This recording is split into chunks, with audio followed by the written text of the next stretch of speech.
The election of 1789. This will be the first federal election in United States history that will choose a president and vice president. The federal electors will meet in New York City, the temporary capital of the United States, to choose the first president. New York, Rhode Island, and North Carolina, since they have not ratified the Constitution, they will not send electors to the Electoral College. Now remember, at this time there are two rounds in the Electoral College. The first vote would decide the president, and the second vote would decide the vice president. Essentially, whoever got the most votes would become president. Whoever got the second number of votes would become vice president. Well, it wasn't even close. In the first round, George Washington was unanimously elected President of the United States on April 6th, 1789. John Adams will get the second number of votes in the second round. So George Washington, there's 69 votes and 69 votes.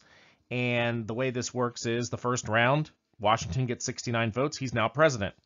Now there's 69 remaining votes in the second round. And of those votes, John Adams gets 34 electoral votes. So he will become our nation's first vice president. Just to give you an idea of where the third place vote went, John Jay was the next closest candidate, and he had 9 electoral votes. So now we've chosen our first president and vice president, and Washington and Adams will take their oaths of office as the nation's first president and vice president on April 30th, 1789. Now, the first meeting of Congress will be on March 4th, 1789, and the first act of this new Congress will be to pass a 5% tax on foreign imports. This is important to note that this was the same tax percentage as the British had attempted pre the American Revolution. So you can make the argument that taxation really wasn't the biggest issue of the American Revolution. Congress will also create, at the behest of General Washington, the federal cabinet. Washington is waiting at this time to take office as our nation's first president. He still hasn't been formally elected yet. And Congress will create the 3 major cabinet positions of the United States government. The first is the Department of State, the second is the Department of War, and the third is the Department of the Treasury. They will also activate the federal court system. They will do this with a law called the Judiciary Act of 1789. The Judiciary Act of 1789 will create 13 federal district courts. It'll also create 3 federal appeals courts, and it will set the number of Supreme Court justices at 6. While the federal court system is a separate branch of government, the number of court appointees and the makeup of the court itself is determined by Congress. Another thing that Congress will begin to do is they will begin to debate the constitutional amendments which many states had asked for as part of ratification for the Constitution. Remember, there were 2 states that were holding out completely and said that they would not ratify the Constitution itself until there was some kind of Bill of Rights included into this. And remember from our last lecture, this was North Carolina and Rhode Island. So there will be 12 constitutional amendments which are debated, but only 10 which will be officially adopted. The constitutional amendments, which Congress will approve and send to the states for ratification, 10 of them will actually be ratified and go into action. And these are what we now refer to as the Bill of Rights. They are the first 10 amendments to the U.S. Constitution. The First Amendment said that the government could not create any kind of law establishing an official religion, nor could it create any kind of law prohibiting religious freedom. The government was not allowed to create any law that restricted freedom of speech, freedom of press, the right to assemble, or petition the government. These were all guaranteed rights. Now, Let me be clear. This is the government cannot create laws over these things. That does not mean a lot of people believe that they have absolute freedom of speech. That's not exactly what that means. It means the government can't come after you. If you have a job, you don't have freedom of speech at your employer. Your employer decides what your freedom of speech is. That is why someone like I think I can't think of somebody specifically right now. Paula Deen. She was fired from the Food Network because there was a tape of her using racial slurs. Well, a lot of people said, well, what about her freedom of speech? Isn't it being violated? No, because the government hasn't arrested her and taken her to jail for that. She lost her job, which is the right of the employer. The Second Amendment gives people the right to bear arms to ensure a powerful state militia. Now, that is the original wording of the Constitution. Today, it has been reimagined to say that you have the right to own a firearm for personal protection. But originally, what the founders had said was the right to bear arms is to ensure a powerful state militia. And that was everyone was supposed to have a firearm. All men were supposed to have firearms, or at least the right to have them at home in case the state militia was needed. Who was the state militia? It was you. It was the average everyday person. The Third Amendment said that soldiers could not be lodged on private property during times of war or peace without the permission of the owner. So if the government wants to put troops on your land, they have to get permission to do that, and they have to pay you some kind of penalty, some kind of fee. Now, for you guys, the Fourth, Fifth, and Sixth Amendment, I will argue, are the most important because these are ones you deal with on your on the day-to-day basis.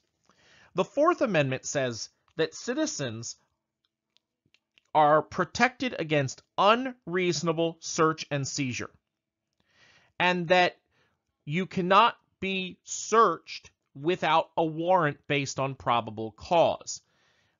This is very important because it means the government can't just walk into your home and start rooting through your stuff. They have to have probable cause, they have to go to a judge and get a warrant, and then come back and search your property. The Fifth Amendment, citizens cannot be tried twice for the same crime. This is double jeopardy. I'll give an example of this. We have the O.J. Simpson murder trial from the mid to late 90s. He was found not guilty of that crime.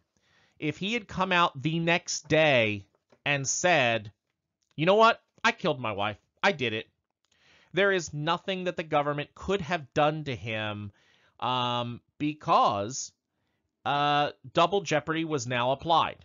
A jury of his peers found him not guilty. Therefore, double jeopardy is attached, is the legal term that they use. The other part of the Fifth Amendment is probably something you've heard more along the lines of law and order, is that you cannot be a witness against yourself. You cannot be forced to be a witness against yourself. That is why if a police officer ever asked you a question and you are unsure of the answer and you're unsure whether or not that answer could get you in trouble, you have the right to invoke your Fifth Amendment rights. The Sixth Amendment, this guarantees citizens the right to a speedy public trial. You cannot have these long drawn-out trials that take 7, 8, 10 years to do. It can't be a trial behind closed doors. There has to be a public element to it. You also have the right to confront your accuser. And this is not always a pleasant thing. For example, a lot of people think it is very upsetting that someone who is accused of child molestation would have the right for his attorney to confront his accuser. How could you put a child through that, putting them on the stand? Well, unfortunately, the Constitution is clear that an accused has the right in court to confront their accuser. They also have the right to submit witnesses in their favor. So if you are ever arrested and put on trial, not only will the court have the right to put up witnesses to try to prove your guilt, you will have the right to submit witnesses to prove your innocence, or at least that you're not guilty. And there is a difference legally between innocent and not guilty. Finally, you have the right to legal representation. That's why they say when they give you your Miranda warnings that if you do not have an attorney, one will be provided to you. Everyone in this country is guaranteed the right to have a lawyer. And this is, again, something that some people will yell and scream about. How can that attorney, how can he represent that child molester or that murderer? Well, there has to be a lawyer out there to represent every single person, because that is your legal right as an American citizen to have legal representation.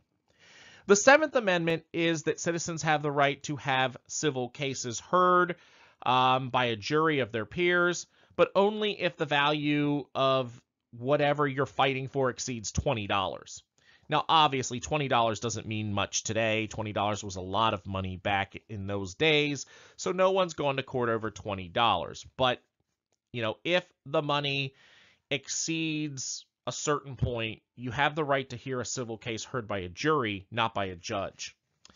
The Eighth Amendment says that citizens are protected from cruel and unusual punishment. This includes excessive bail.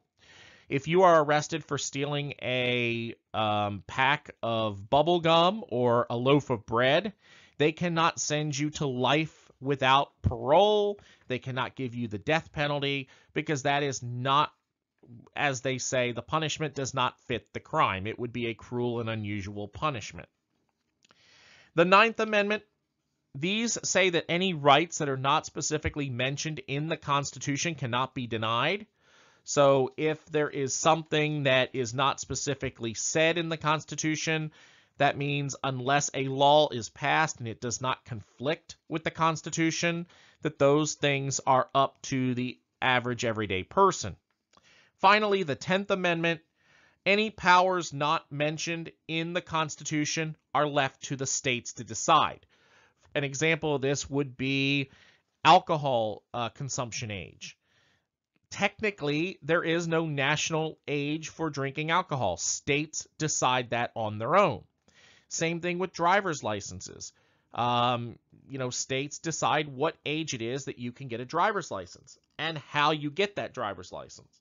Now, let me be clear, the federal government can withhold spending in your state to try to get you to fall in line with what they want. In the example of highway money, they bribed many states to go with a 21-year-old alcohol consumption law. But there was no way for them to force them to do it. Now, by the way, this Bill of Rights will convince many in this new United States that this new government would not be too complex and it wouldn't be too powerful to destroy the rights of the individual states. So it works. On November 21st, 1789, North Carolina finally ratifies the Constitution, 194-77. And on May 29th, 1790, Rhode Island will ratify the Constitution by a vote of 34-32. All 13 states have now joined the new United States of America. In 1790, Congress will hold the first national census. And this is something that is required by the Constitution to happen every 10 years. We are currently in the year 2020, and we are just wrapping up the 2020 census. So every 10 years, Congress has to count how many people live in the country and decide what the monetary worth of the country is. So this is the first of our American censuses done by President George Washington, and it will show that the United States of America was worth approximately $44,377. By today's standards, that's very meager. That's probably about the average wage for the lower middle class, but at the time, that was a fairly large number. Now, the population of the United States was just over 3.9 million people, but 700,000 of those people were slaves.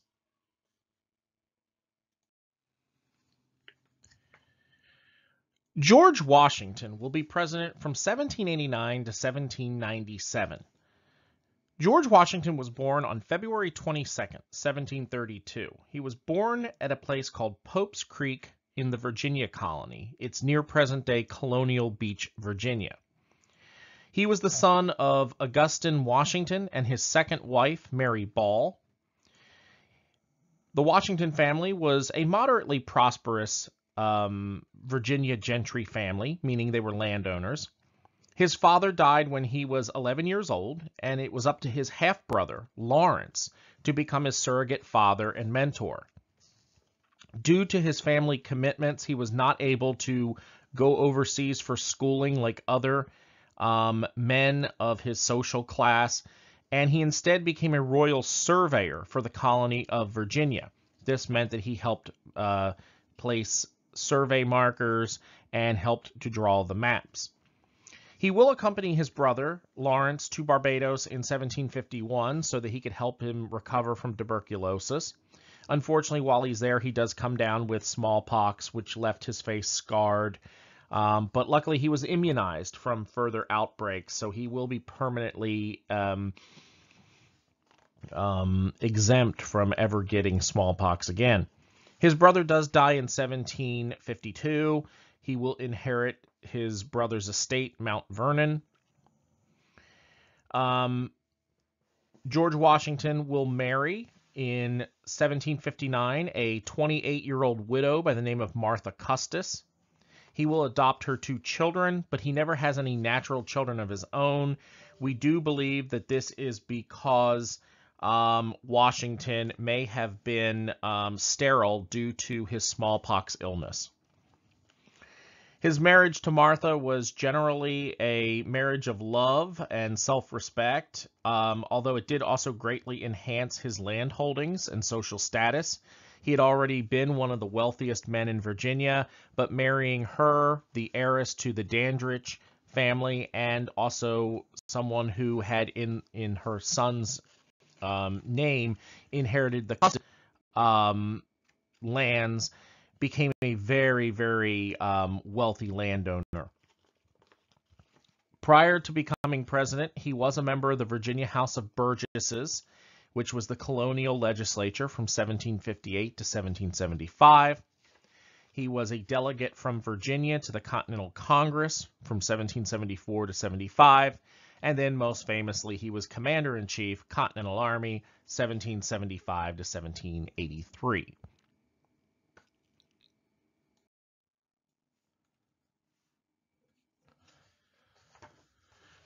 Now, as I said before, Washington's first major job as president is to set up the federal bureaucracy, and this includes to create a cabinet. And Washington had one of the greatest first-term cabinets in American history. Elected along with him is, of course, John Adams, who will be the president of the Senate. John Adams was a major political thinker and figure of the late 1700s. His first Secretary of State will be Thomas Jefferson. We've talked a lot about Thomas Jefferson during the American Revolution. His Secretary of the Treasury was Alexander Hamilton. His Secretary of War is Henry Knox, who had been a general during the American Revolution. And his Attorney General is a cousin of his from Virginia, Edmund Randolph, from the Randolph family. Randolph was with Washington and Jefferson. But look at some of the other people who are in this cabinet. Timothy Pickering from the Pickering family of South Carolina. James McHenry. James McHenry is obviously a famous name. If you've ever been to Baltimore, you've heard of Fort McHenry. And then Charles Lee from the Virginia Lee family. This is one of the most extraordinary cabinets in American history because it had some of the best and brightest of the founding fathers.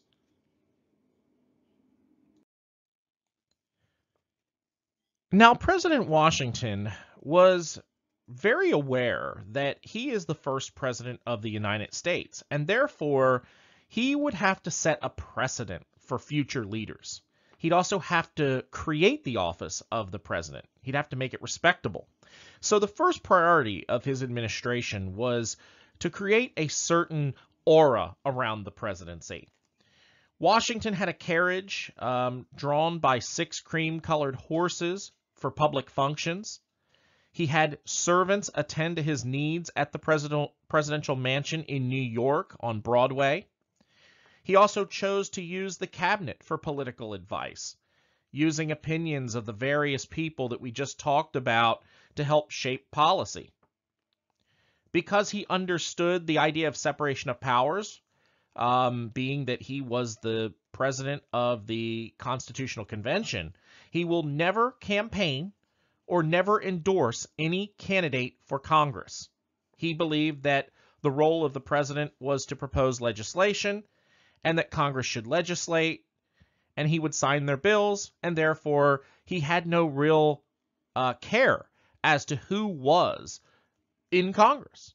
Now, you got to remember, too, he's an independent, so he's not trying to build a party majority in Congress at this time. He also will feel that vetoes should be used for laws that were unconstitutional. He did not believe that vetoes were for bills that he was personally opposed to. He will use the Constitution as a guide. He would assess the bill. He would look to see that if it violated the Constitution or not. And if it did, he would veto it. If it did not, he would sign the law, no matter what his personal opinion was. Washington's whole idea was to make the office of the presidency respectable, almost in a way royal-like a constitutional monarch, and also as an arbiter or as a referee between the legislative branch and the judicial branch, which is what funny is comes out of this because of the party system. It's actually the judicial branch that becomes the referee between the executive branch and the legislative branch. But Washington saw himself as essentially a go-between between the two other branches of government.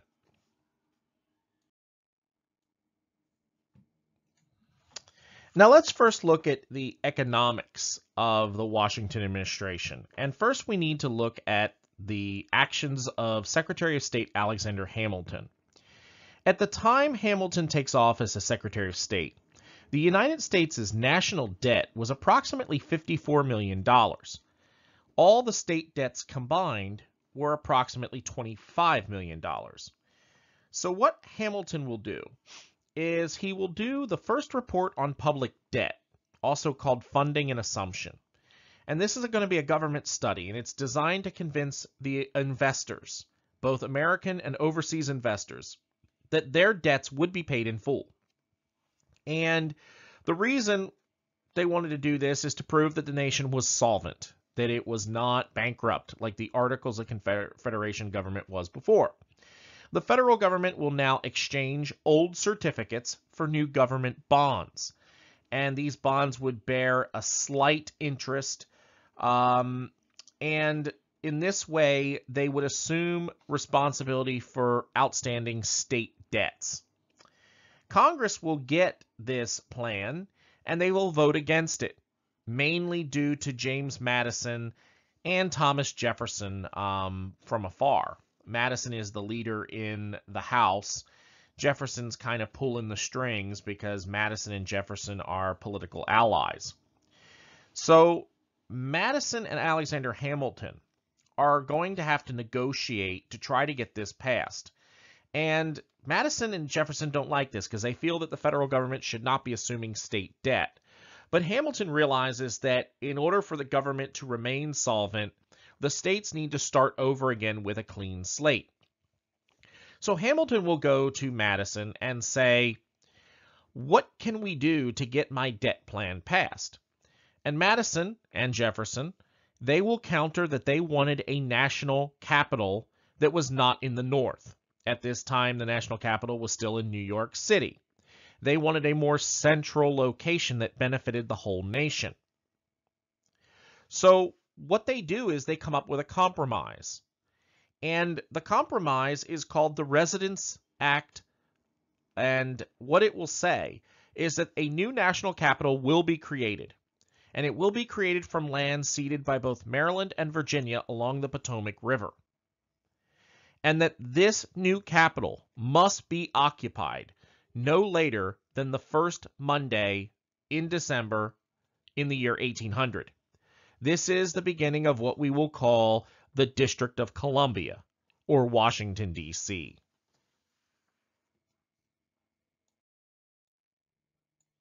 The second act of Alexander Hamilton is to create the Bank of the United States of America. Now, Alexander Hamilton had called for the creation of some kind of national bank to store government funds, to collect, move, and disperse tax money, to help finance business interests in the country, to help speed up economic growth, and also a central location to print acceptable currency.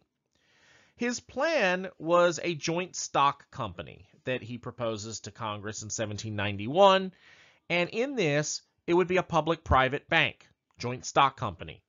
80% of the stock would be privately held by investors, 20% would be government-owned. There would be a 25-man board of directors.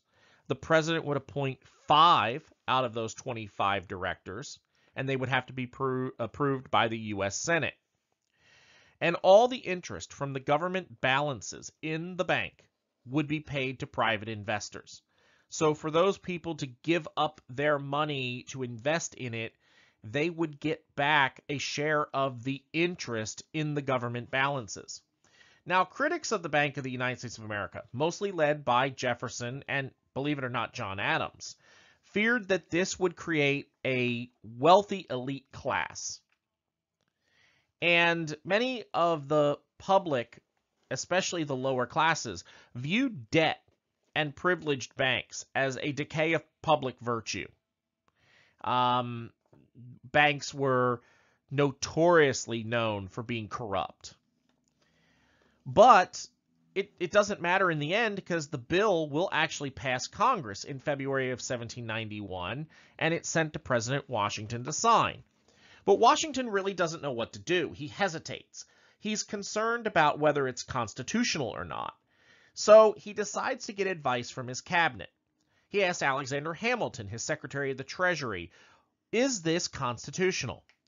And Alexander Hamilton says yes, that the implied powers of the Constitution say that the bill is constitutional because economic stability is as important as defense. That the economic power of the United States is just as important as a strong military. He'll then go to his Secretary of State, Thomas Jefferson, and he asked him whether or not this law is constitutional, and Jefferson will say no. He says that the elastic clause in the Constitution says that you can only pass laws that are, quote, necessary and proper. Since the bank is not a necessity, it should not be approved. It should not be authorized. Well, Washington goes back and forth, but he eventually sides with Hamilton, and he signs the bill in February of 1791. But what this does, more importantly, is it creates the two modern thinkings of how to interpret the Constitution. Those who follow Hamilton's thinking of the Constitution, they believe in what we call a loose interpretation of the Constitution, where the words are actually gray in that you get to interpret them based on modern needs. Those people who follow Jefferson's philosophy believe in what's called a strict interpretation, that the words on the Constitution are in black and white. And if the Constitution doesn't say it, the Constitution doesn't imply anything. An example of this, Hamilton, until the 20th Amendment was passed, giving women the right to vote, the 19th Amendment, women did not have the right to vote. So, under Hamilton's view, he would have said, well, but women are actually people. We're all men, or we're all humans, so women should be allowed the right to vote.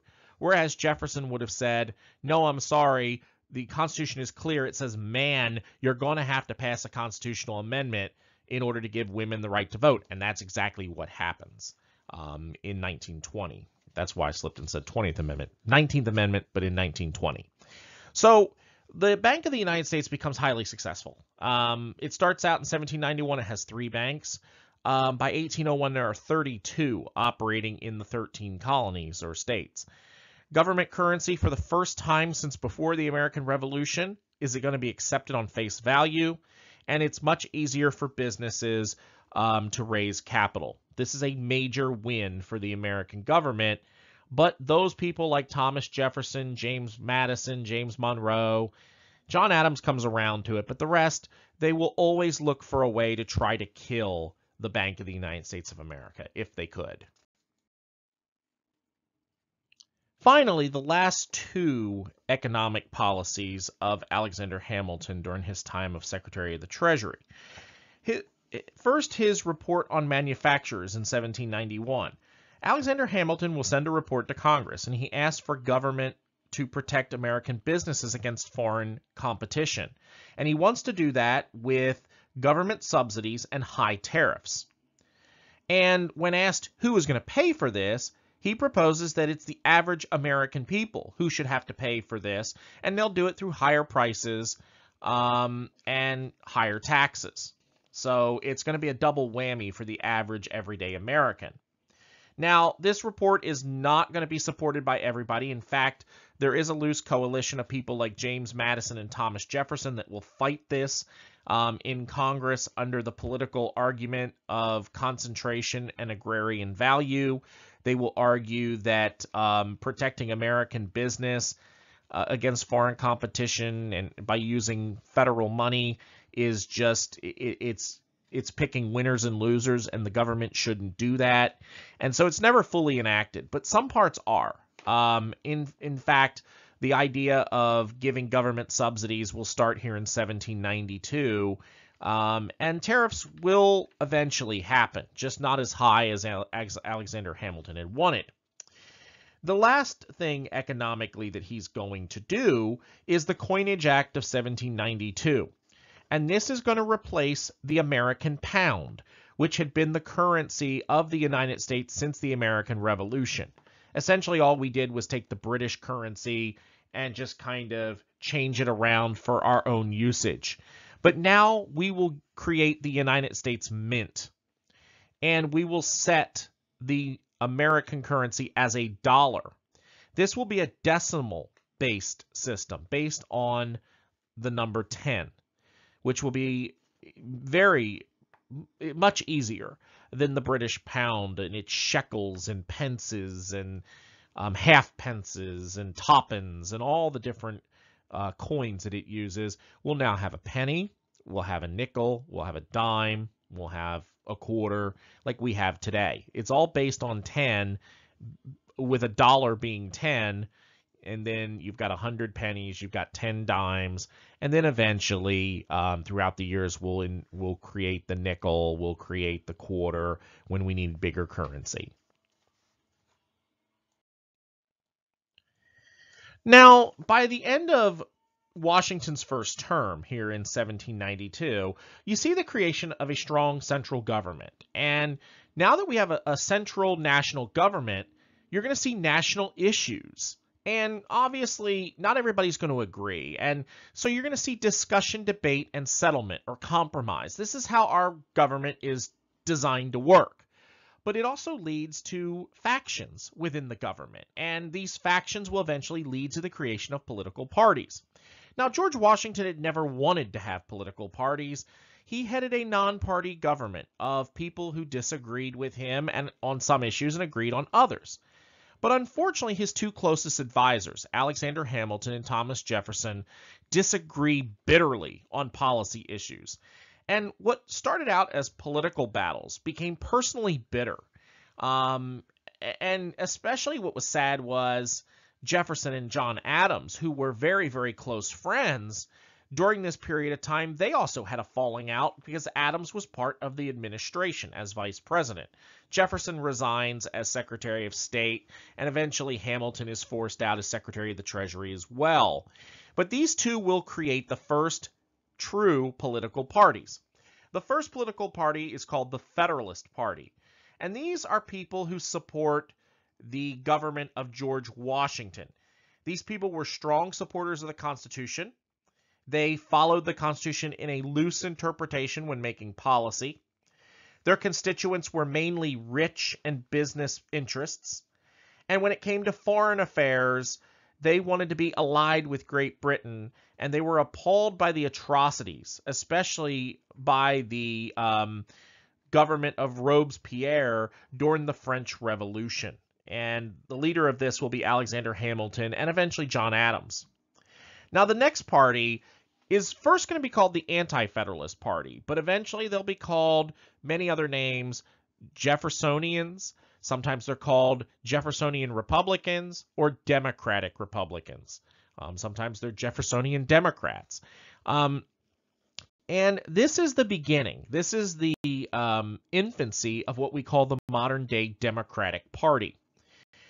The Democratic Republicans believed in a strict interpretation of the Constitution. They did not like the Constitution. They were weak supporters of it. They said, if we have to have this thing, we should at least uphold it strictly. So they're going to say, if we have to have this, we have to follow it exactly. Their constituents were mainly poor farmers and wealthy planters, agricultural people.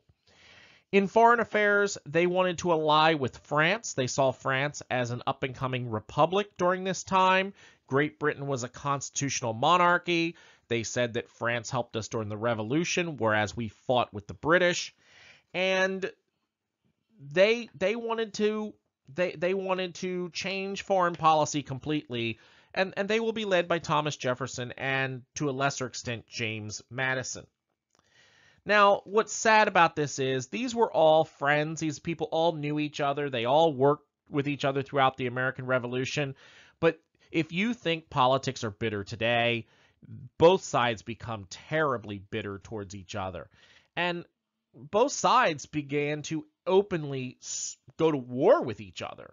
The Federalists believed that Thomas Jefferson wanted a dictatorship, that he wanted mob rule to allow the masses to just do whatever they wanted. The Democratic Republicans believed that Hamilton and Adams wanted to create a pseudo-monarchy based on the British model. And you could argue that both of these had some hint of truth to them. So American politics here by 1792 are very nasty. And the question is whether George Washington can win a second term.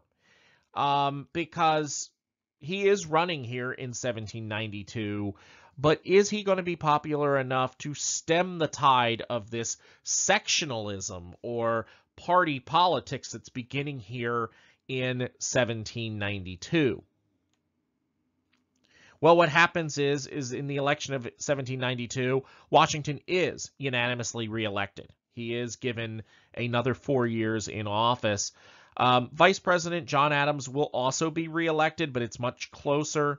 But he does defeat the Democratic-Republican challenger of George Clinton. There were some people who ran against Washington this time. They just didn't get any electoral votes. So Washington's able to hold off the party politics at least for another 4 years and can run the country as an apolitical figure. But as he begins to get further and further towards the end of his presidency, more and more people begin to see that he is, at least in his heart, he is a Federalist. Now, during the second term of George Washington, and towards even the end of the first term, Washington's going to have to deal with some issues of, I'd say, not just domestic affairs, but also foreign affairs. And the first major thing he's going to have to deal with is the Whiskey Rebellion. And the Whiskey Rebellion will go approximately from 1791 to 94.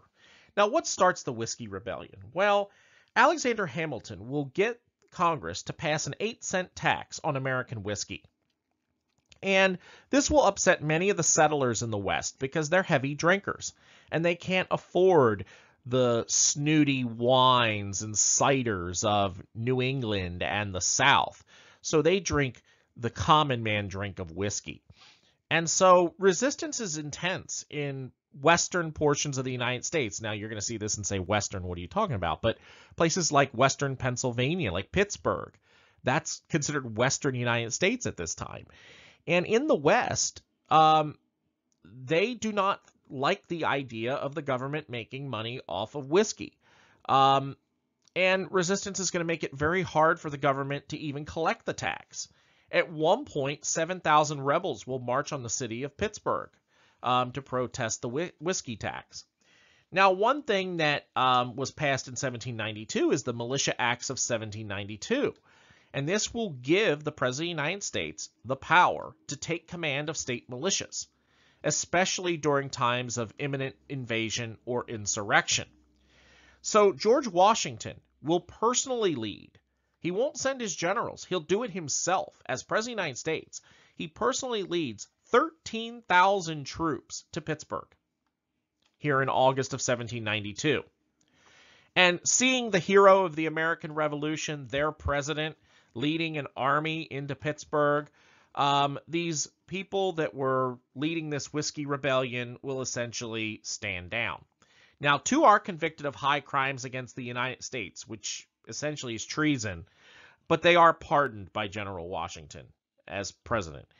And so Washington seems strong here in 1792. He's shown that he's not going to take any BS from people who are not going to follow the party line.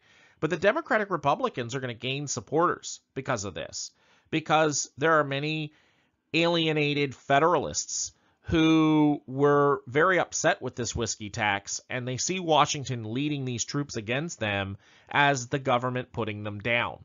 So the Democratic Republicans are going to gain a lot of support from the Whiskey Rebellion supporters.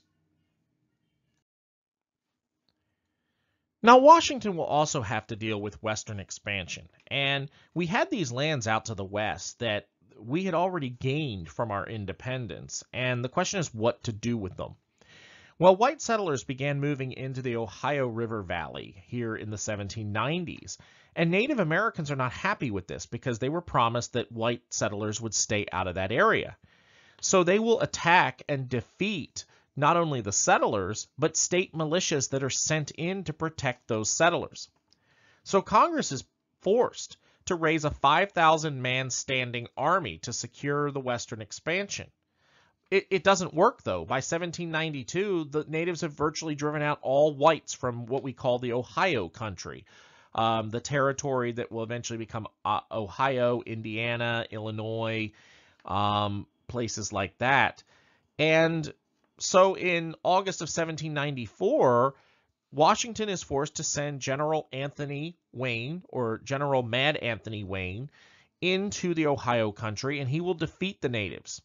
This time, the natives don't have their British support that they did before, and they will defeat them at a place called Fallen Timbers, which is near modern-day Toledo, Ohio. And the U.S. government will force them to sign a treaty called the Treaty of Greenville, which will give the United States all the land in the Ohio country, which will be opened for settlement by the United States. Washington will also bring 3 states into the Union, not including the 13 that created the Union, in 1791 through Western expansion Vermont, in 1792 Kentucky, and in 1796 the state of Tennessee. So Washington technically has the he has the record for bringing states into the Union. Technically, he gets credited with bringing 16 states into the Union, the 13 original colonies, and then Vermont, Kentucky, and Tennessee. Another issue that Washington's going to have to deal with is in foreign affairs when it comes to the French Revolution. Now, the French Revolution will begin in 1789 when the French king, King Louis XVI, is overthrown by the French people. This will lead to a war between France and Great Britain in 1793. We refer to these collectively as the Napoleonic Wars, but Napoleon isn't in power quite yet. The most disturbing part of the French Revolution is the middle-class dictatorship that is created by a French thinker by the name of Maximilien Robespierre. Robespierre believed that the only way to bring democracy to France was to wipe out all of the anti-democratic movements in France. And he wanted to do this through purging them by blood, aka setting up guillotines and wiping out anyone who did not support democracy. This was all the upper class elitists and the former members of the royal family and the aristocracy. Now, the major question that the United States has to ask is, we have an alliance with France. And the treaty that we have with France is a dual treaty where the U.S. is supposed to protect French interests, and they're supposed to protect our interests, and mainly in North America. Well, the French government under Robespierre will send an ambassador by the name of Edmond Charles Guéné, and he is going to come to ask for assistance against the Spanish and the British. And he arrives in Charleston, South Carolina in April of 1793. The first thing he does is he tries to get the Americans to stop their neutral foreign policy. He wants to hire American privateers to attack British ships. If that happened, that would be an act of war by the Americans against the British. So President Washington will remind the American people that his foreign policy is that of neutrality, and he demands this type of action to stop. Well, Guéné is not pleased with this, and so he appeals directly to the American people. He says, I understand what George Washington is saying, but you should help us. You should ignore Washington and come with us. Well, Washington is obviously furious, and he calls for the French government to recall Edmond Charles Guéné. Well, there is a change of leadership at this time. Robespierre is overthrown and himself executed, and the French government will put all former members of that government on trial. And they say, sure, we'd love to have Guéné back. We'd love to put him on trial. And Guéné knows that he is facing execution by guillotine. So Guéné will have to ask Washington for asylum. And Alexander Hamilton will convince Washington to grant him asylum under the condition that he retires from public life, he has no political role, and he lives a quiet life as a farmer. And Guéné will accept, and that's exactly what he does. He moves to New York, he becomes a farmer, he even marries the daughter of the governor of New York, George Clinton. So that is going to be a major problem that Washington has to deal with. But the European War is actually going to be good for us in many ways. It does lead to a demand for American goods, but the problem is that means that American ships in the West Indies are going to be harassed and attacked. So Washington is going to have to send ambassadors to not only the United Kingdom, but also to Spain, so that they can get this type of activity to stop. Now, George Washington will send Chief Justice John Jay to Great Britain here in the 1790s, 1793, 1794, with instructions written by Alexander Hamilton to try to negotiate a way of getting the British to stop committing acts against the American people. Now, here are some of the things that the British were accused of doing. They wanted the British to remove all their troops from U.S. territories. The U.S. still had some territory that British troops were occupying. Their argument was, you haven't paid us yet, so we're going to leave our troops here until that has been repaid. The American merchants still nearly, they have lost nearly 250 ships that the British had seized between 1793 and 94. American merchants need to be compensated for that. The Southerners wanted to be compensated for the slaves that were freed by the British during the American Revolution. American merchants wanted the British West India colonies open for their ships for trade. They wanted to finally negotiate the border between the U.S. and British Canada. They wanted to get the British to stop allowing Native Americans to attack their settlements in the West. The British needed to accept American neutrality, and they needed to stop the practice of sailor impressment, meaning if there had been a former British Navy officer who was now living in the U.S. as an American citizen, Technically, the British were seizing ships and forcing those people back into service. That was considered incorrect. They were not supposed to do that. And John Jay would have to use threat of joining the French and declaring war on the British, or a trade boycott, to force a settlement. Now, Alexander Hamilton, for some reason or another, will actually inform the British through a friend in the British government that this is a bluff. And while John Jay is there negotiating with them, they call him out. They call him out on his bluff, and he's forced to fold.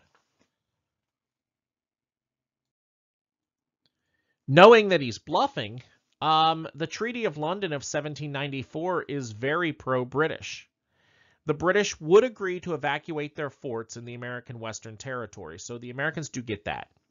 The British also compensate Americans for the ships seized since the American Revolution.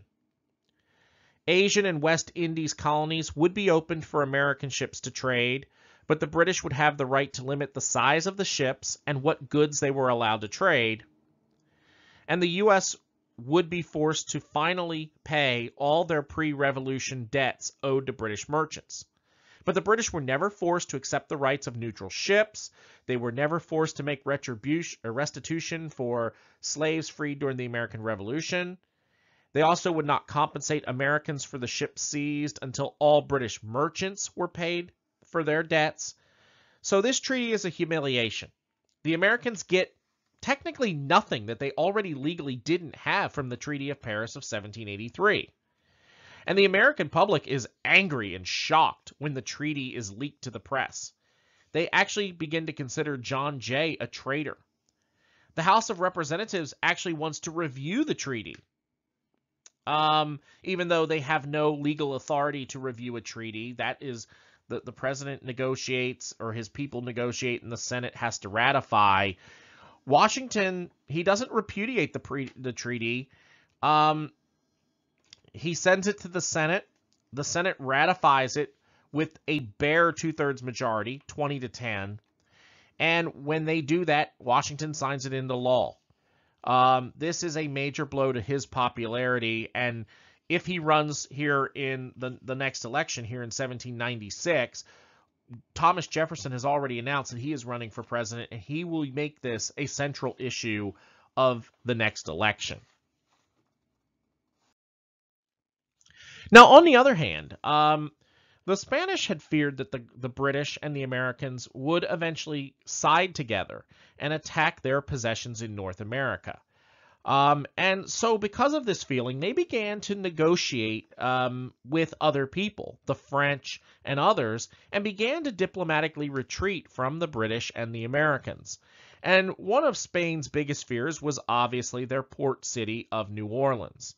And the Mississippi River had been still shut down through New Orleans, which made trade in the West nearly impossible. And the Americans wanted the Spanish to reopen the Mississippi River.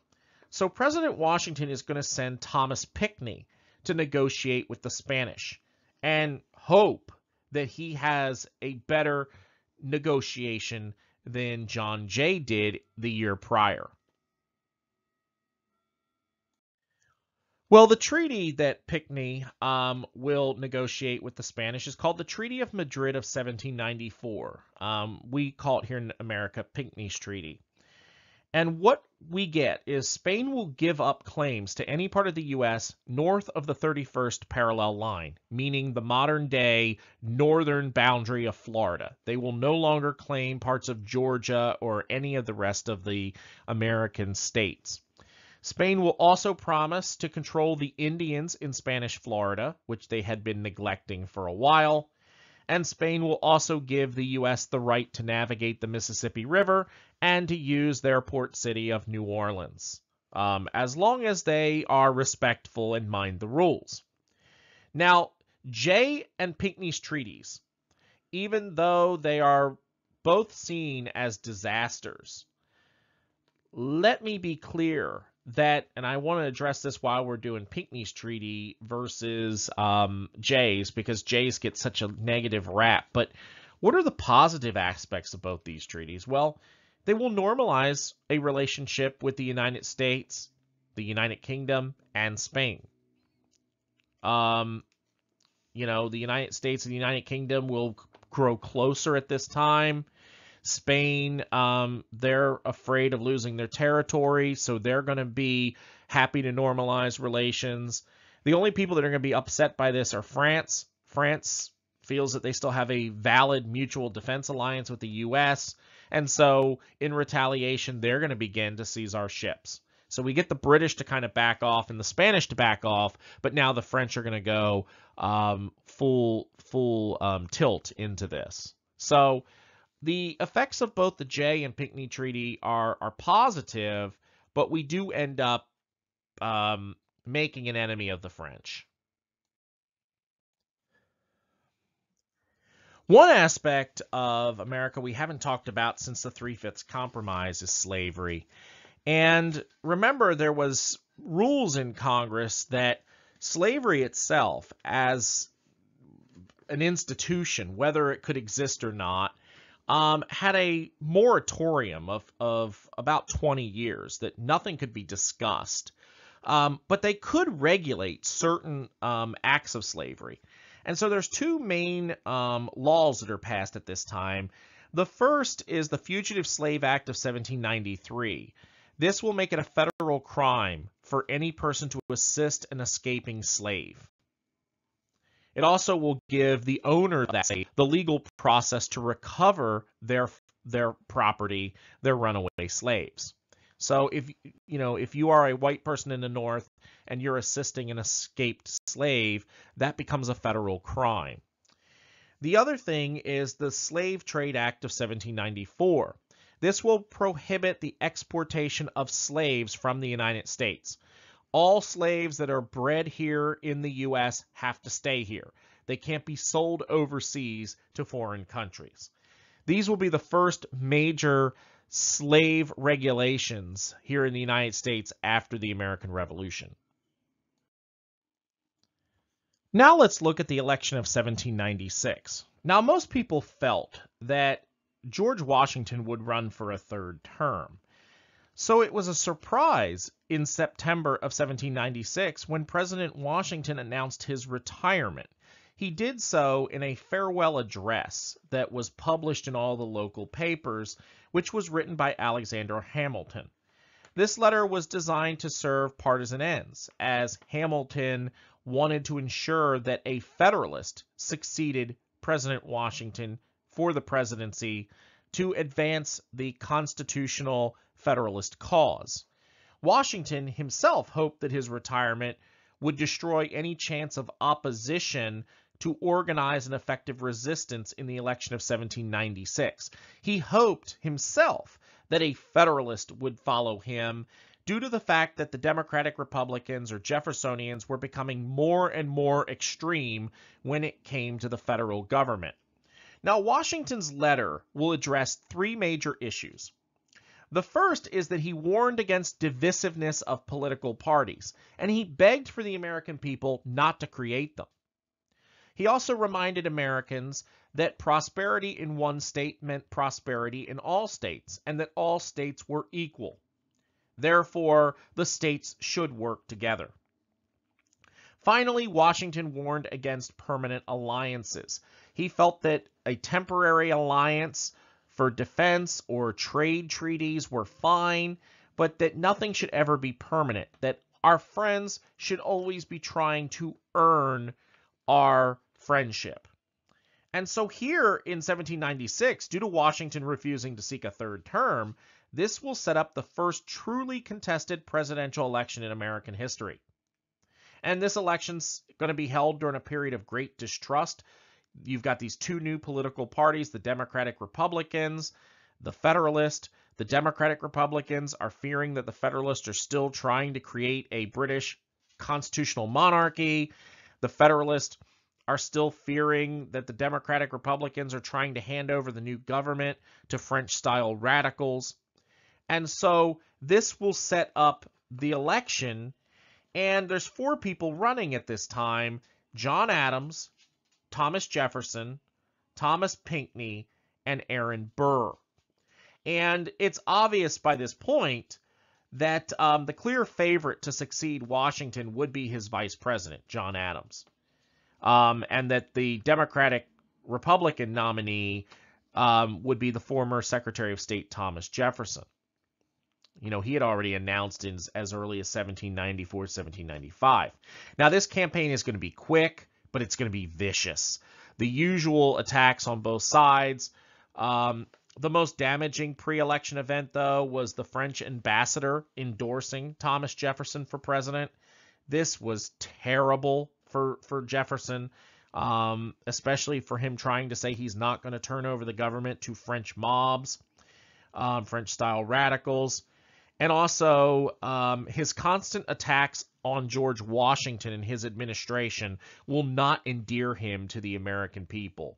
So here in 1796, we have the first truly contested presidential election in American history.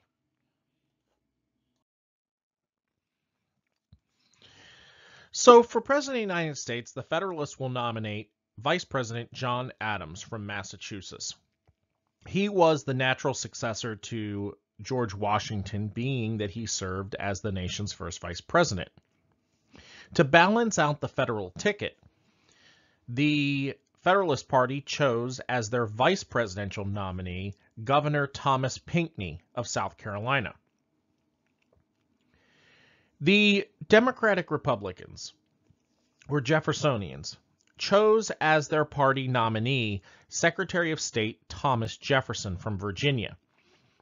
To balance out the ticket, he chose to pick a Northerner, a U.S. Senator by the name of Aaron Burr from New York. Now, this will be the first time that you will have a president and vice president running as running mates. The only problem is, remember that we do not choose our presidents at this time as a ticket. The first place winner becomes the president, and the second place winner becomes the vice president.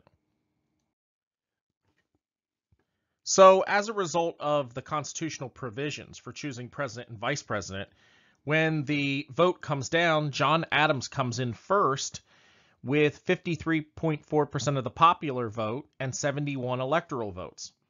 Thomas Jefferson, the Democratic Republican, will have 31,000 votes, about 46.6% of the popular vote, and he'll get 68 electoral votes. This means that the person with the highest vote total, John Adams, will become the president. The second highest vote recipient, Thomas Jefferson, will become vice president. Therefore, for the first time in American history, the president and the vice president will be from completely different political parties. Now, this is not going to be a major issue because John Adams actually prefers Thomas Jefferson over Thomas Pinckney, and he prefers him over his own party chair, Alexander Hamilton.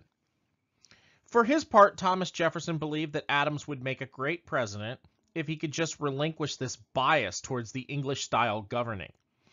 But unfortunately, the relationship between the president and the vice president would quickly deteriorate. The only thing they did have in common throughout the 4 years is their mutual hatred of Alexander Hamilton. Now, President Washington will retire to his estate at Mount Vernon in 1797.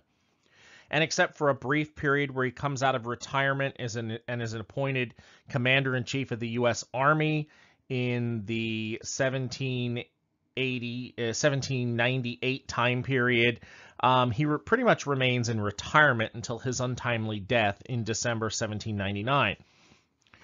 He came down with a sore throat. The sore throat became infected, and they used the time-honored bleeding cure, and essentially they bled him to death. So that is how our first president met his end.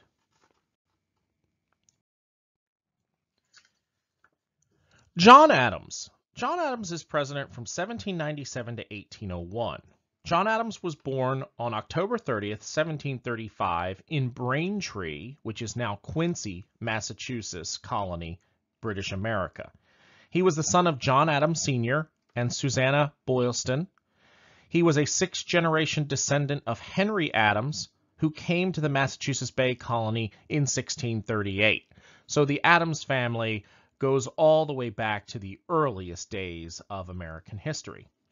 He attended Harvard, where he graduated with a Bachelor of Arts in 1755.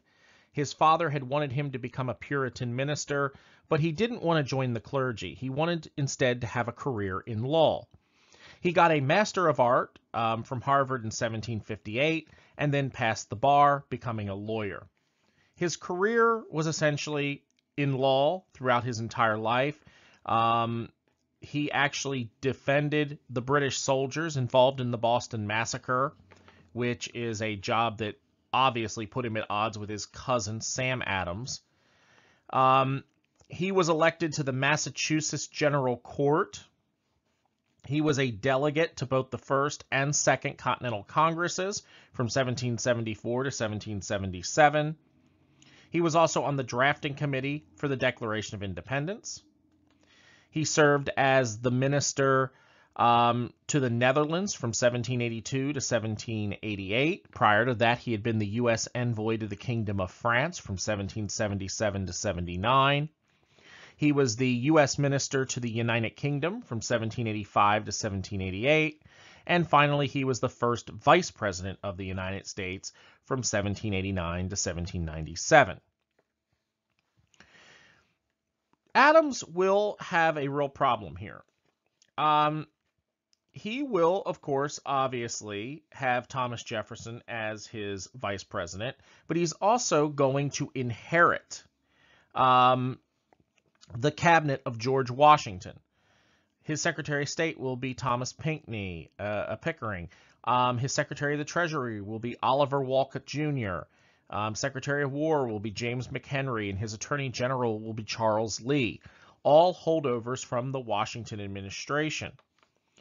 Many people saw this as him being a great statesman because he showed that there's an orderly transition from one administration to the other, but the problem is that the cabinet is controlled by his most bitter rival, Alexander Hamilton, who will use these members of the government to undercut this new president for his own political gain. The second problem he's going to have, which will essentially doom him from the beginning, is he inherits the complex problems of foreign affairs that were left over from the Washington administration. These were difficult issues, and they had been largely ignored during the campaign. And the previous administration was unsuccessful in getting their diplomacy finished prior to the inauguration. So they just simply left it for John Adams to finish. Finally, he followed George Washington and was thus always caught in his shadow. Washington was a godlike figure to Americans. He was the general of the American Revolution. He was the father of our country. Adams was more mortal, and so he was more easily attacked on policy when people would be more forgiving for George Washington. The major foreign policy issue that will have to be faced by the Adams administration will go down in history as the XYZ affair. And this will be because of the French being irritated by the Jay Treaty of 1794. Remember, I talked about how they had begun to attack and seize American ships. Well, there was a fight in the government as to what to do with it. Alexander Hamilton and others wanted to raise an army and declare war on France. Adams did not want to do that. He did not want war because he understood that America was just still not ready to fight a war against a European power. So instead of doing this, he'll send a delegation of American negotiators, Charles Cotesworth Pinckney, John Marshall, Elbridge Gerry, and they will go to meet with the French foreign minister, Charles Maurice de Talleyrand. Now, you may see Elbridge Gerry. For those of you who don't know, the process of dividing up congressional districts is called gerrymandering, and it'll be Elbridge Gerry that will give it that name. Talleyrand will send a delegation of 3 French negotiators, led by Conrad Honinger, Pierre Bellamy, and Lucien Hotval. And they will meet the Americans to negotiate a deal to end the Cold War, essentially, that was going on between the U.S. and France. Now, the three Frenchmen state that in order to meet the French foreign minister, Talleyrand, the U.S. must pay $250,000 in bribe money. They're calling it a loan to the French nation that essentially would be about $12 million. And the American delegation says we're not going to pay to simply meet with the foreign minister. So they return to the United States.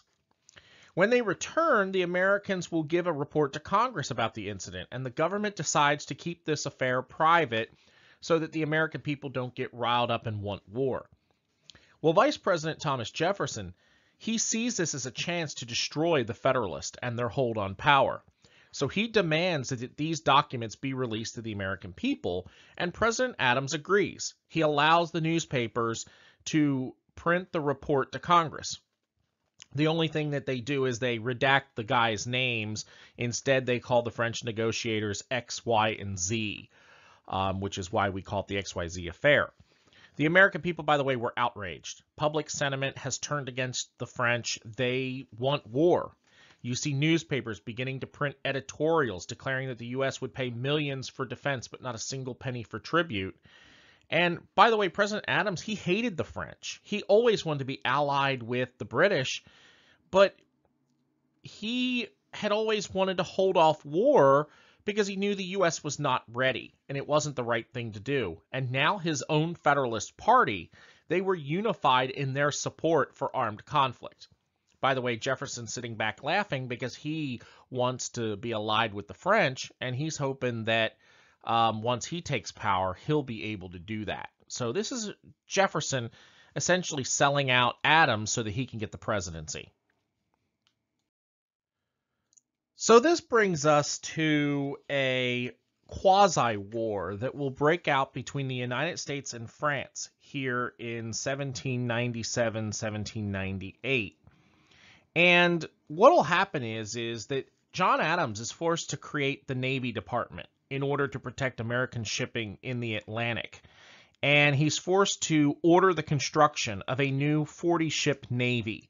The three most powerful of those ships will be the USS Constitution, the USS Constellation, and the USS United States. Now, Adams correctly believed that France could not and would not invade the United States. So he decided to create an army, or recreate the army, by tripling the number of troops.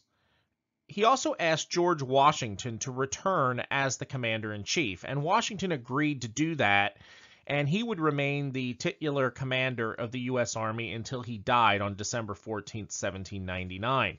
Now, this army was never used against the enemy. It was only there in case the Southerners decided to break with the United States and side with France. This was a political army, and it would be used to stifle dissent at home. In order to crack down on un-American activities, Congress will pass the Alien and Sedition Acts in 1798. This is a series of 4 acts that will be designed to protect the home front in the event of a French invasion. The first thing is going to be called the Naturalization Act, and this is the period of time a foreigner living in the U.S. had to be here before they could become a citizen. Before this act, a person lived here for 5 years before they became a voting citizen. Now it would be 14 years. And there was a reason behind this. They were afraid that countries like, say, France or Great Britain would just send hundreds and thousands of foreigners, live here for 5 years, become citizens, and then be able to vote or run for office and be able to change foreign policy drastically. So they wanted to change this from 5 years to 14 years. The second of these is called the Alien Act, and it says that any foreigner who is a danger to the United States could be deported by a presidential decree. There was no hearing or anything like that. You could just be deported by presidential decree. There was also the Alien Enemies Act. This stated that any foreigner whose home country is in a state of war with the United States could be deported by presidential decree. So you didn't even have to be committing a crime. just that your home country was in a state of war. Finally, we have the Sedition Act. This said that any person who impeded the operation of any law or criticized high officials could be arrested and held indefinitely by the U.S. government.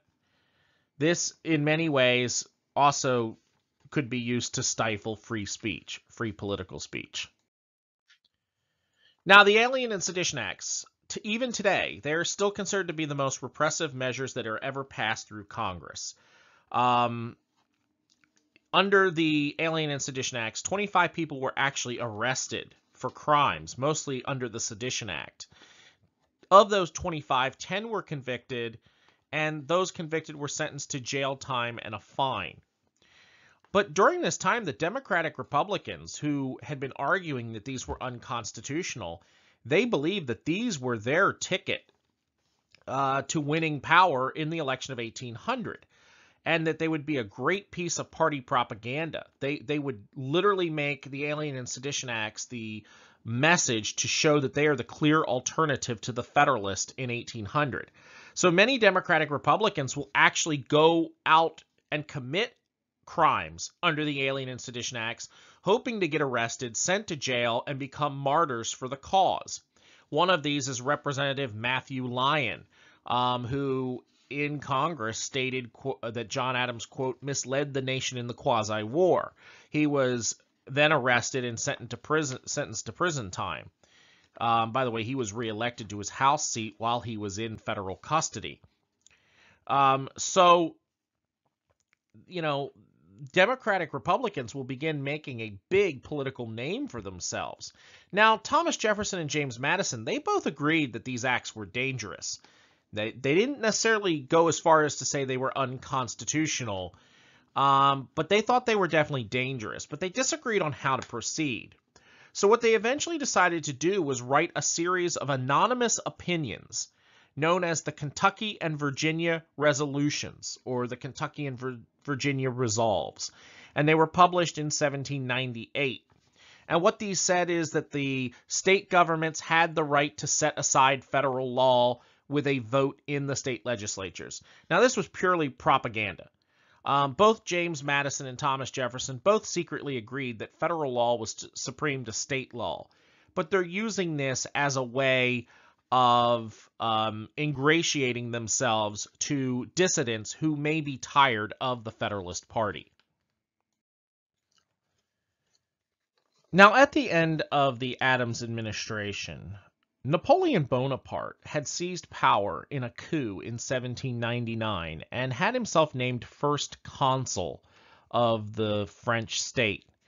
And he will retain Talleyrand as the foreign minister.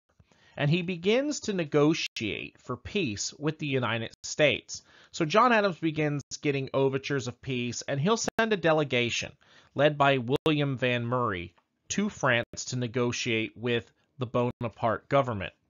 The result of this negotiation is the Treaty of Mortefontaine, which what it does is it reestablishes the peace between France and the United States, and it also nullifies that previous alliance treaty that was made during the American Revolution. Now, this will be important because the U.S. will not enter into any new foreign alliance for the next 100 years. It won't be until World War I when we get into another foreign alliance. And this is a huge win for President Adams and his diplomatic efforts. But unfortunately for him, news travels slow. News travels by writing, through sailing vessels. And so, unfortunately, he is not going to be able to use this victory to ensure his re-election here in the election of 1800. Prior to the election of 1800, the new federal capital, the District of Columbia, was deemed complete, and the government begins moving to this new city officially in November of 1800. Thus, President Adams will become the first president to take up residence in this new capital. This capital will be a lot different than the previous capitals of New York City and Philadelphia. This capital will be completely created from scratch, whereas Philadelphia and New York were already hundreds of years old at the time that they became the capital. Everything is having to be created from scratch, new government buildings, a new presidential mansion, new roads, and when Adams arrives in mid-November 1800, the place is essentially a wreck. And Adams is only going to be living here from November through March of 1801, so it was kind of a miserable experience for the Adamses to have to move from Philadelphia, which had been the transitional capital after New York City, to the District of Columbia for only a few months before transitioning power to a new president. So, but this is the beginning of the District of Columbia being the nation's capital. Here in 1800, the Federalist will nominate President John Adams of Massachusetts for a second term. And the Federalists will choose the brother of Thomas Pinckney, the former U.S. Minister to France, Charles Cotesworth Pinckney of South Carolina, to be his vice presidential running mate.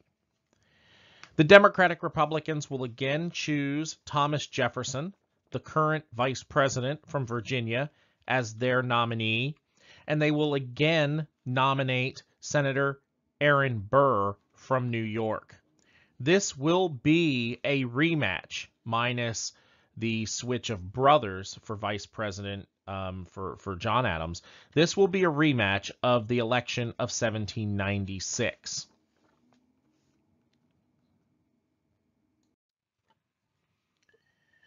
Well, here in 1800, the Democratic Republican Party wins the election. Thomas Jefferson and Aaron Burr get 73 electoral votes. John Adams, the incumbent president, gets 65 electoral votes, and Charles Cotesworth Pinckney, the vice presidential nominee, gets 64 electoral votes. The problem, though, is we have an issue with the electoral system. There is no way to determine that 73 of these electoral votes were for president and 73 were for vice president.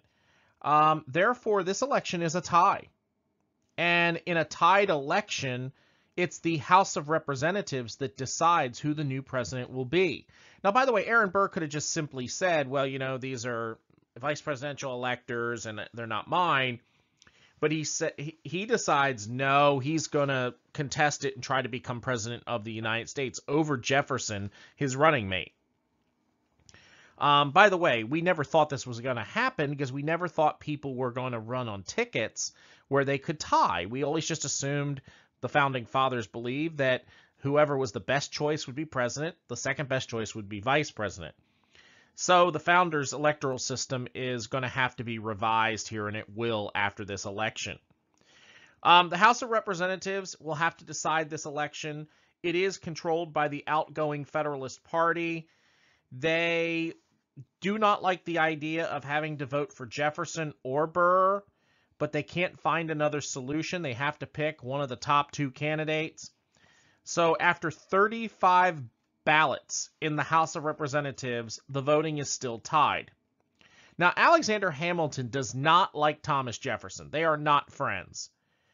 But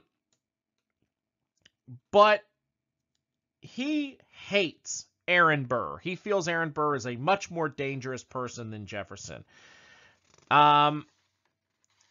You know, he disliked Jefferson, but he hated Aaron Burr.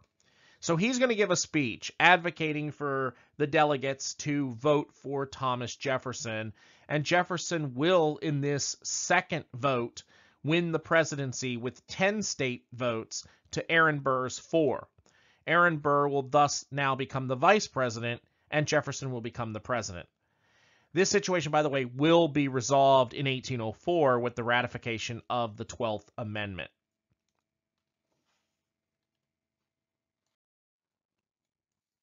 After a 4-year term controlling the presidency from 1797 to 1801, the Federalist Party will continue to hold different political offices over the next 10 to 12 years, but they will never regain the presidency. The problem is unlike modern political parties that lose elections, prepare to then rebound and retake the White House or the House or the Senate, the Federalists were completely unprepared for defeat. And once they were out of power, they were just impotent to stop their decline. They couldn't come up with a way of keeping themselves from fading away from the national scene. If you see the Democratic Party, they lost the 2016 election, and they went away, they rebuilt, and now they're on the verge, depending on what the polls say, of possibly regaining the White House here in 2021. The Federalists never could figure out how to do that. So many of their members will eventually leave and join Jefferson's Democratic Republican Party. So why is it should we remember the Federalist Party, an extinct party that has not existed for approximately 200 years? Why should we even remember them? Well, you have to remember that these people had held power from the Treaty of Paris in 1783 all the way through the inauguration of Thomas Jefferson in 1801. That was 18 straight years. And if you make the argument, you could go further back and say that they were in control of the government of the United States since its founding in 1775. These people created the U.S. Constitution. The Federalists were the ones that crafted the Constitution.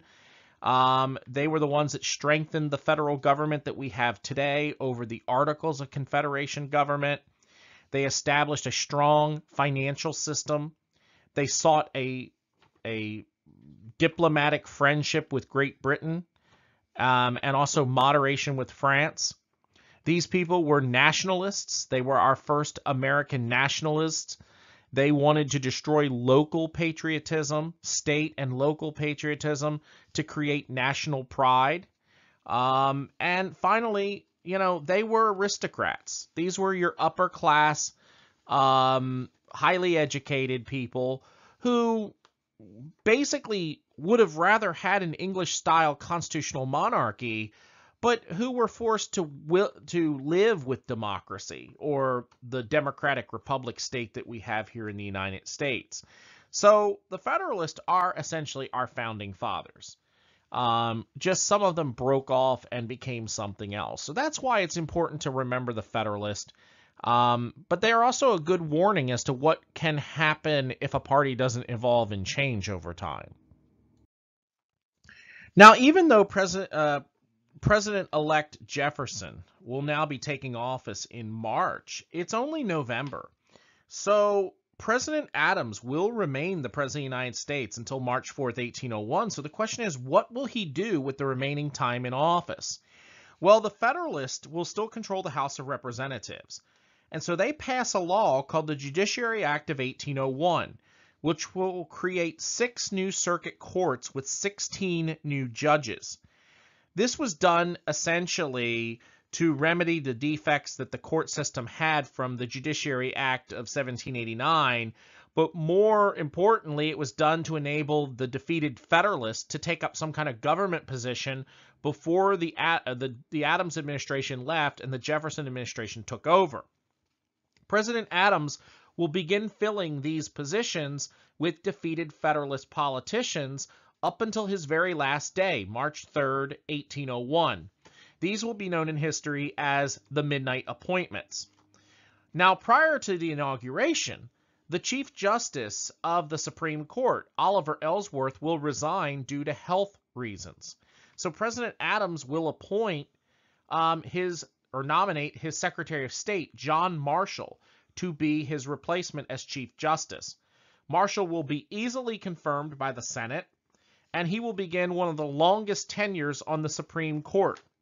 Not only will he be the Federalist lasting influence, he will be one of the great Supreme Court justices in American history. We refer to his time on the court as the Marshall Court, and it is one of the most important eras in Supreme Court history. And Marshall will use his time as Chief Justice to make sure that he establishes the Supreme Court as an equal branch of government to the executive and the legislative branches. So this is what Adams is up to all the way through his last day. Now, Adams will leave Washington shortly before Jefferson's inauguration here in March of 1801, and he'll live the rest of his life in retirement. Now, they do reconcile after Jefferson leaves the presidency in 1809, and they begin a lifelong correspondence until the end of their life. They write to each other almost daily. Now, John Adams will die on July 4th, 1826. This is the 50th anniversary of the signing of the Declaration of Independence. But it's also ironic that Thomas Jefferson will die on the very same day, July 4th, 1826. John Adams will be the longest living ex-president. He was 90 years, 247 days, until 2001, when Ronald Reagan surpassed him, and then Gerald Ford passed him, and then George H.W. Bush passed him, and now currently the longest lived ex-president is currently Jimmy Carter. And I believe Jimmy Carter right now is, he just had a birthday. His birthday is October 1st, I believe. Jimmy Carter is now, let me see if I can figure, Jimmy Carter is, he is 95. So he is 95 years old. So actually he's 96 as of now. He was born in 1924. So he's 96 years old. So Jimmy Carter is the current longest lived ex-president at 96 years old. Okay, if anybody has any questions, please feel free to email me. If not, have a great week. We'll see you next week.